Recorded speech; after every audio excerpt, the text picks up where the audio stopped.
بسم الله الرحمن الرحيم. Assalamu alaikum wa rahmatullah wa barakatuh. I am happy to be here to say a few words to mark the launch of the roadmap, a milestone for the WHO Secretariat across all the major offices and the country offices. The roadmap's significance cannot be overstated, particularly as we strive to meet the SDG targets.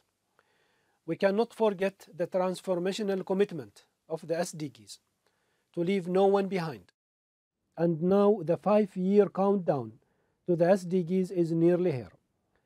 The Eastern Mediterranean region faces great challenges that impact member states' ability to meet the SDGs and this transformational commitment of all member states.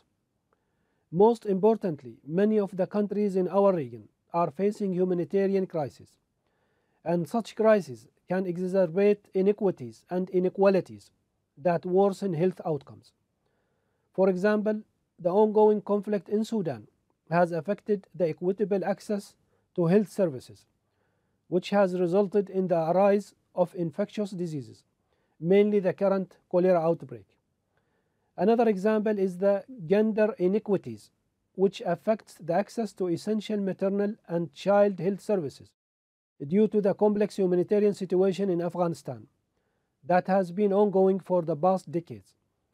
Currently, populations undergoing catastrophic circumstances have no access to medical care.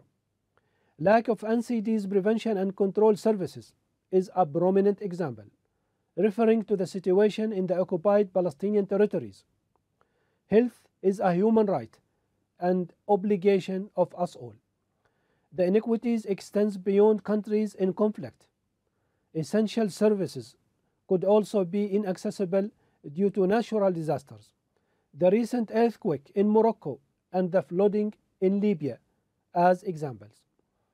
The recent release of the second volume of Progress on the Health-Related Sustainable Development Goals and Targets in the Eastern Mediterranean Region 2023 emphasizes the urgent need for action on gender and health equity. We know that striving to advance gender and health equity as well as human rights improves health outcomes. In our region, we are committed to working with member states through all our technical programs and country offices to make progress toward equitable healthcare, powered by community engagement and disaggregated data and other evidence. Central to the roadmap is its emphasis on capacity building.